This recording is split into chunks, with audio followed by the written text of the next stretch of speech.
Hello दोस्तों, जैसा कि पिछली वीडियो में माटो के प्लेनेट पर कुछ ईवल बंदे आ जाते हैं जो कि इस प्लेनेट पर रहने वाले लोगों को खत्म करके इस प्लेनेट को बेचना चाहते थे। लेकिन उसी वक्त माटो उनके पास पहुंच जाता है ताकि वह उन्हें रोक सके। और हाँ दोस्तों, अगर आप लोगों ने इस मांगा की हमारी पहले की वीडियो को नहीं देखा तो वह हमारी पहले की वीडियो डिस्क्रिप्शन बॉक्स में जाके देख सकते हैं। मैं इस मांगा के 2 पार्ट पहले ही अपने इस चैनल पर अपलोड कर चुका हूँ। इसके साथ साथ आप मेरे बैकअप चैनल और मेरे इंस्टाग्राम आईडी को भी फॉलो और सब्सक्राइब कर सकते हैं। इनका लिंक भी डिस्क्रिप्शन बॉक्स में मिल जाएगा। तो अब स्टार्ट करते हैं अपने इस चैप्टर को।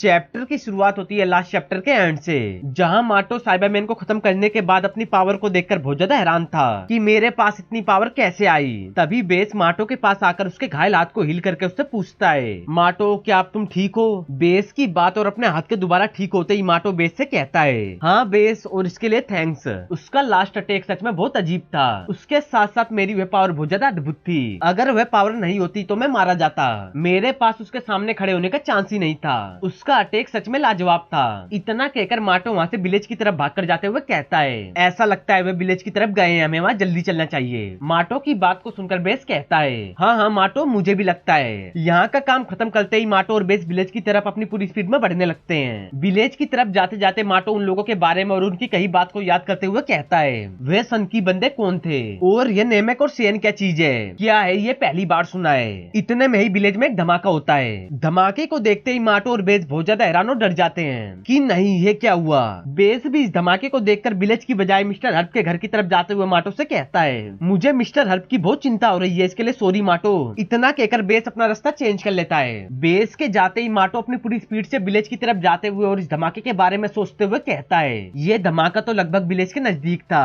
मोम और बाकी सब लोग प्लीज सुरक्षित रहना। विलेज के पास पहुंचकर और अपना विलेज को देखकर माटो गुस्से में कहता है, ये नहीं हो सकता। माटो के यहाँ पहुंचने से पहले उन तीनों बंदों ने पूरे विलेज को डिस्ट्रॉय कर दिया होता है, जिसे देख माटो बहुत सदमे में होता है। तभी माटो की नजर अपनी मोम पर पड़ती है, जो कि इस समय या तो मर चुकी होती है, बेहोश होती है। अपनी मोम की ऐसी कंडीशन को देखकर माटो गुस्से में चिल्लाता हुआ कहता है, नो मोम। माटो की मौजूदगी और उसकी पावर को उनमें से एक बंदे का शॉटर डिटेक्ट करके आवाज करना स्टार्ट कर देता है। इधर माटो अपनी मोम की ऐसी हालत को देखकर अपने ऊपर से कंट्रोल खोकर अपनी पावर को गुस्से गुस्से में बढ़ाने लगता है और एक झटके से उस बंदे की तरफ अटैक करने के लिए निकल पड़ता है। माटो की एनर्जी और माटो को अपनी तरफ आता देख वह सैनिक बहुत ज्यादा हैरान हो जाता है कि ये कैसे हो सकता है। इतने में ही माटो उस सैनिक के पास पहुंचकर उसकी चेस्ट पर एक जोरदार कोनी से अटैक करता है। माटो के इस अटैक के कारण वह सैनिक पहाड़ों के अंदर जाके गिरता है। अपने साथी का खेल खत्म होता देख राइजू चिल्लाता हुआ कहता है, पुदिन नहीं। बरोआ भी माटो को देखकर और अपने साथी पुदिन का खेल खत्म होता देख गुस्से में कहता है, ये कमबख्त दोबारा। पुदिन को खत्म करने के बाद माटो बरोआ राइजू को गुस्से में देखने लगता है। माटो को इस गुस्ताखी की सजा देने के लिए बरोआ राइजू से कहता है, इसे अभी इसी वक्त खत्म कर दो।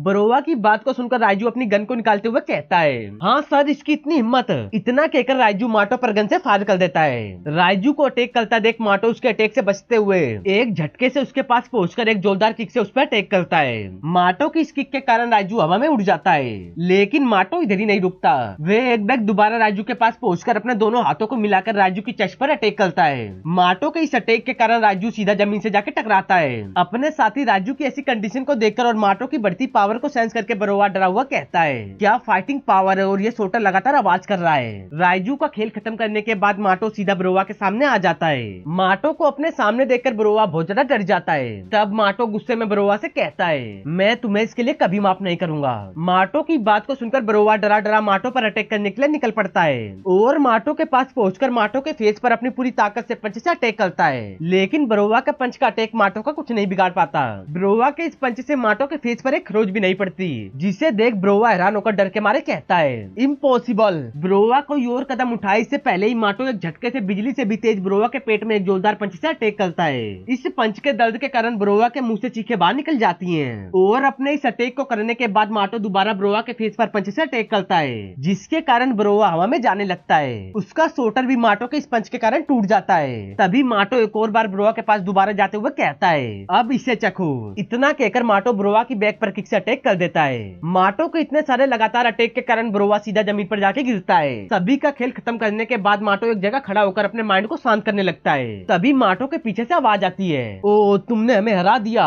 और ब्रोवा को भी, जिसको फोर्स में आने की लालच थी, उस आवाज को सुनते ही माटो पीछे मुड़कर देखता है। तब हम देखते हैं पुदीन को, जो अपनी चोटों को पोंछते हुए माटो से दोबारा कहता है, लेकिन मेरे अनुमान से तुम एक प्योर सेन नहीं हो। जहाँ तक मुझे लगता है तुम एक हाइब्रिड हो। मैंने बहुत से सेन को अपने हाथों से खत्म किया है, लेकिन तुम्हारे जैसा अभी तक कोई नहीं था। पुदीन की बात को सुनकर माटो कंफ्यूज होता हुआ कहता है, तुम ये कैसी बकवास कर रहे हो। माटो की बात को सुनकर पुदीन कहता है, अभी तक मुझे अपनी सफलता में कोई भी दिलचस्पी नहीं थी। मैं अपनी उस ट्रांसफॉर्मेशन को नहीं दिखाना चाहता था, लेकिन ये सिचुएशन मरने या मारने की है, इसलिए मेरे पास इसके अलावा कोई और चॉइस नहीं है। इतना कहकर पुदीन अपनी पावर को बढ़ाना स्टार्ट कर देता है, जिसके कारण माटो का ये छोटा सा स्टार हिलना स्टार्ट कर देता है। पुदीन को पावर बढ़ाता देख माटो कंफ्यूज होता हुआ कहता है, क्या तुम क्या करने की योजना बना रहे हो। माटो की बात को सुनकर पुदीन बस मुस्कुरा रहा होता है। कुछ देर अपनी पावर को बढ़ाने के बाद पुदीन अपनी अलग ट्रांसफॉर्मेशन में इवॉल्व हो जाता है, जिसे देख माटो बहुत ज्यादा हैरान होता है कि ये क्या है। तब हम देखते हैं पुदीन को, जो अपनी पावर को बढ़ाकर अपनी फुल फॉर्म में इवॉल्व हो चुका था और अपनी इवल हंसी हंसते हुए माटो को देख रहा होता है। पुदीन को देखकर माटो नर्वस होता हुआ कहता है, तुम एक मॉन्स्टर हो। माटो की बात को सुनकर पुदीन हंसता हुआ उससे कहता है, कम ऑन जल्दी स्टार्ट करो। पुदीन की बात को सुनते ही माटो फाइटिंग पोजीशन लेते हुए पुदीन से नर्वस होते हुए दोबारा कहता है, तुम एक मॉन्स्टर हो, एक मॉन्स्टर। माटो को बकवास करता देख पुदीन दोबारा कहता है, अरे चुप भी हो जाओ, क्या स्टार्ट करें। इतना कहते ही पुदीन माटो की तरफ आने लगता है। पुदीन को अपनी तरफ आता देख माटो उससे दूर भागने लगता है कि यह बंदा तो सच में डैम इट, अब क्या करूं। तभी पुदीन एक झटके से माटो के पीछे आते हुए हंसकर उससे कहता है, ओ कुछ देर पहले तुम क्या कह रहे थे, तुम तो गांव वालों का बदला लेना चाहते थे, अब तुम अपने आप को बचाना चाहते हो। पुदीन की बात को सुनकर माटो गुस्से गुस्से में पुदीन पर हमला करते हुए कहता है, यू बास्टर्ड, मैं तुम्हें नहीं छोड़ूंगा। माटो पुदीन पर हमला करे से पहले ही पुदीन माटो के फेस पर एक जोरदार पंच से अटैक करता है। पुदीन का यह पंच इतना पावरफुल होता है कि माटो इसके प्रेशर से बहुत दूर जाके जमीन पर गिरता है। जमीन पर गिरते ही माटो खड़े होते होते इस पंच के दर्द को महसूस करके थोड़ा बहुत हांफने लगता है। तभी वहाँ पर पुदीन आते हुए माटो को देखकर हंसता हुआ कहता है, ओ क्या तुम अभी आराम कर रहे हो, इतनी लापरवाही। पुदीन की बात को सुनकर माटो जमीन पर अपने घुटने के बल बैठा बैठा उसे देखकर गुस्से में कहता है, लापरवाही, यह सब तुम्हारी वजह से हो रहा है, गाँव के लोग, मेरी माँ। इतना कहते ही माटो एक झटके से दोबारा पुदीन पर हमला करने निकल पड़ता है और पुदीन के पास पहुंचकर उस पर लगातार पंच से हमले करना स्टार्ट कर देता है। माटो के इन लगातार अटैक को पुदीन बड़ी आराम से हंसते हंसते ब्लॉक कर रहा होता है। अपने हमले को बेकार जाता देख माटो गुस्से में एक जोरदार पंच से अटैक करते हुए कहता है, तुम कमीने। इतना कहकर माटो पुदीन पर हमला कर देता है, जिसे पुदीन बड़ी आराम से डोज करते हुए हवा में चला जाता है। पुदीन को हवा में देख माटो गुस्से में उससे कहता है, तुम दोबारा उड़ गए। माटो की उड़ने वाली बात को सुनकर पुदीन हंसता हुआ कहता है, ओ ऐसा लगता है, मुझसे यह मत कहना कि तुम उड़ना नहीं जानते, लेकिन तुम ताकतवर हो इतने कि तुमने मुझे ट्रांसफॉर्म होने पर मजबूर कर दिया। तुम मेरे सम्मान के लायक हो, इसलिए खुशी में मैं तुम्हें कुछ दिखाना चाहता हूँ। इतना कहकर पुदीन हंसते हंसते एक एनर्जी की को क्रिएट करने लगता है। पुदीन को एनर्जी की अटैक क्रिएट करता देख माटो कंफ्यूज होता हुआ कहता है, वह चमकदार चीज क्या है। तभी पुदीन हंसता हुआ कहता है, शॉर्ट मोड। इतना कहते ही पुदीन एनर्जी की अटैक को माटो की तरफ फेंक देता है। इस एनर्जी की अटैक को अपनी तरफ आता देख माटो बस कंफ्यूज होता है कि ये क्या चीज है, मैंने अपनी जिंदगी में पहले ऐसा कभी नहीं देखा था। इतने में ही अटैक माटो से आकर टकराता है, जिसके कारण बहुत बड़ा ब्लास्ट होता है। ब्लास्ट होने के बाद हम देखते हैं कि इस ब्लास्ट के कारण जमीन पर बहुत बड़ा गड्ढा हो जाता है। दूसरी तरफ खड़ा पुदीन का लीडर ब्रोआ पुदीन की ऐसी पावर को देखकर बहुत ज्यादा हैरान होता है। राइजू भी पुदीन की पावर को देखकर बहुत ज्यादा शॉक्ड था। पुदीन की पावर को देखकर ब्रोआ हैरान होकर कहता है, वह पुदीन है, क्या वह हमेशा से इतना ताकतवर था। माटो को खत्म करने के बाद पुदीन ब्रोआ राइजू के पास आते हुए कहता है, क्या तुम हैरान हो, सुनो हमारे शूटर टूट गए हैं और तुम्हें पता है हमारे लिए क्या जरूरी है। ये छोटा सा स्टार हमारे लिए ज्यादा कीमती नहीं है, क्या पता तुम्हारे लिए हो, लेकिन हमें फ्रीजा प्लेनेट पर दोबारा वापस जाना चाहिए। पुदीन की बात को सुनकर ब्रोआ पुदीन से कहता है, हाँ हाँ क्यों नहीं। इतना कहते ही वे तीनों वहाँ से निकल पड़ते हैं ताकि वे फ्रीजा प्लेनेट पर दोबारा जा सके।